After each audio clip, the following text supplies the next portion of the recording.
and over 24 more were injured in the attack.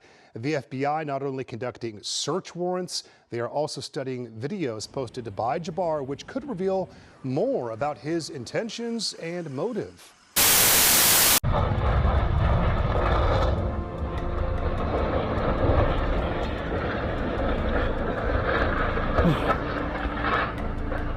Hey everybody, Erico here. So it's been a lot of seriousness going on with the country of South Korea, and going from the end of last year going into this new year, there's been a lot of conflict, and just it feels like not even just South Korea being a part of the pie, but also the whole world in general is going through it right now. And if you look at the news, there's so many devastating events that are happening, and I don't know what this is a sign of. I don't know what life or the world is trying to tell us, but we constantly have to get ourselves together and push forward and learn to kind of stay positive, or at least in a way survive. Because if we don't, we're going to just be full of sadness and hate and hurt. South Korea has been going through difficult time after difficult time, from the start of their former president trying to impose martial law just out of nowhere. And it just happened one night, and he just did this whole TV broadcast program, and he's like, I'm going to put martial law on the whole society. And there hadn't been anything like that for like years and years, and all of a sudden here it is. And South Korea is mostly democratic society. So to all of a sudden have this happen, and people, they're like, what the hell, like, really, where is this coming from? So he claimed his reasoning was because there was so much corruption going on, and he felt like the Democratic Party and the democratic political process was getting together with North Korean nationals. And it's like, no, if we really gonna tell the truth, Mr. Former President, it actually was that you were very corrupt, and you were trying to cover your own behind, and you didn't want all of these political figures digging into you and your wife's past. So it also came out in the evidence as well that there was bills being passed to dig into him and his family and his wife and all of the happenings that they were doing, and they blocked it. So then here we come with this, and it was so boggling, and just, you can't make this stuff up.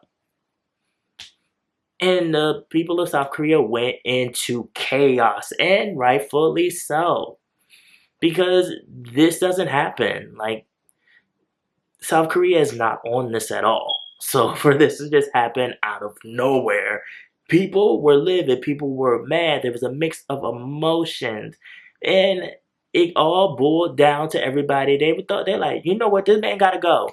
He gotta get the hell out of here. He gotta go. So, people met in the parties. They like, we gotta impeach his ass. People were protesting in the streets, coming together. They pulled up an old Sonyoshide song and had it like the anthem. They were like, oh, hell no. This man is not what we're about. He gotta go. So finally, they impeached. They impeached his ass so quick. Faster than I think they impeached anybody before. They got rid of him real fast. And the whole thing is, South Korean society still has their foot on his neck. Why? Because he played with people. It's like, don't play games. You playing foolish games, and people were like, like, lock him up. He gotta go to jail. No, don't just impeach him. He gotta go. Especially when people found out that he was telling the police to use guns on people who were protesting. They were like, hell no. Goodbye. You gotta go. Bye bye. Throw him in jail, throw away the key, bury the key, burn the key, throw the key in the Jeju. See, we don't care. Get rid of his ass. He gotta go. I'm laughing because the next instance, the next event that happened was so devastating.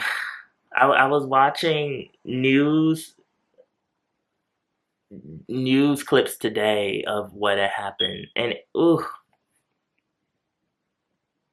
it ties into random events that just change your life and just things that happen. And we go out in the world and you never know what's gonna happen to you. Like, and it's just the risk that you take. And it's not about going like to another state or another country. You could step outside of your house and be in front of your house and all of a sudden something life changing happens to you. And it's just the cards that sometimes people are dealt. So this airline that was coming back from Jeju Island had a horrific crash. Ooh, oh, and it happened out of nowhere. Almost 200 people lost their lives, with 2 people surviving and one of the people being the pilot. This shook South Korea. It's kind of like the Seoul ferry disaster that happened. Even to this day, no words, it hurts me to the deep, deep part of my soul when things like this happen. And then on top of that, we got the families that want answers, and they're screaming, they're hollering, they want some type of closure, some type of understanding, and the president and the government can't really give it to them. And then the workers that are going through the carnage of the accident and trying to get the evidence, trying to get the deceased. Seeing footage of the families waiting in tents at the airport to get the remains of their loved ones.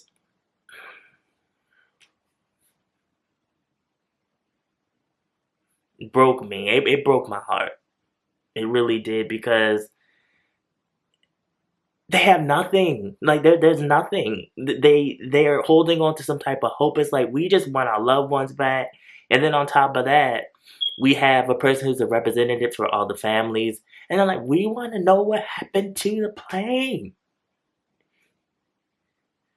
They go and they try to retrieve the black box that's supposed to have all the footage and the recordings. That was busted up. They had to send that to the US because they couldn't fix it. So once again, people are still like, what happened? So now people are pointing the finger like, was it the airline? We got the police going and raiding the airline office and trying to figure out like, what went wrong? Because the most devastating thing about this is that the people were pretty much home. They had landed. They weren't in the air.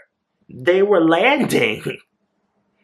And as they were landing, you thinking you scot-free. Like, you pray, you go up in the air. It's a risk when you fly. Maybe you might not make it to where you're supposed to be going. So, the people that, oh no, we're landing. Where we're supposed to be. And then the plane lands and keeps going and runs into equipment and a wall.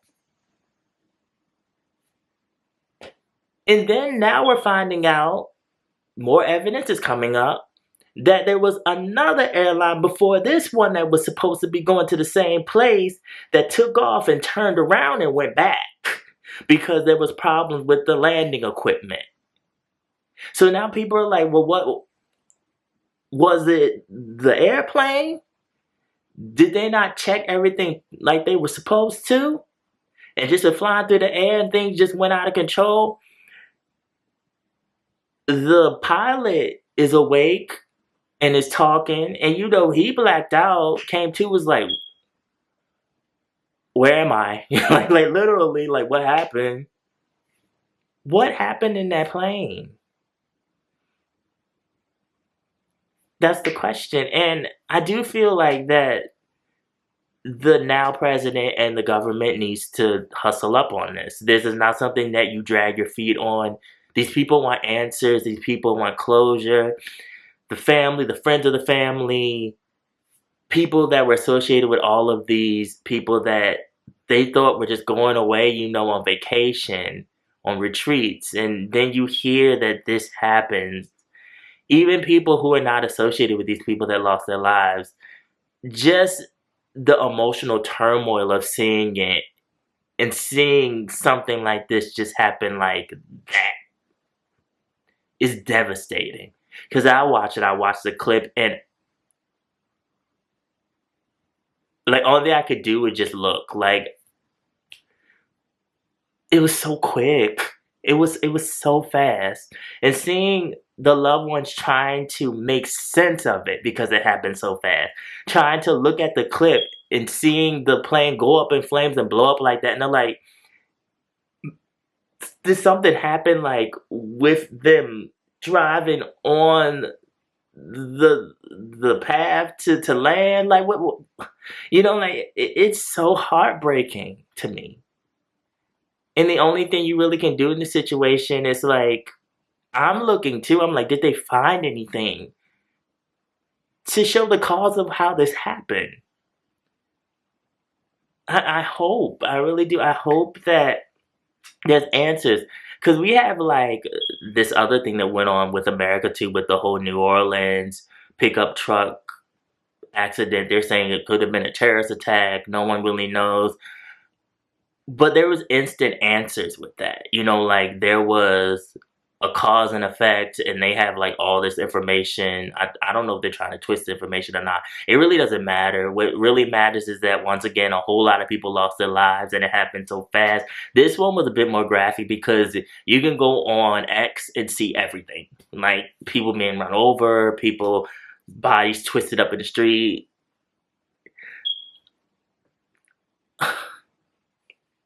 Like, what is the world coming to? I honestly don't know. Like, I really don't. It's a sad situation.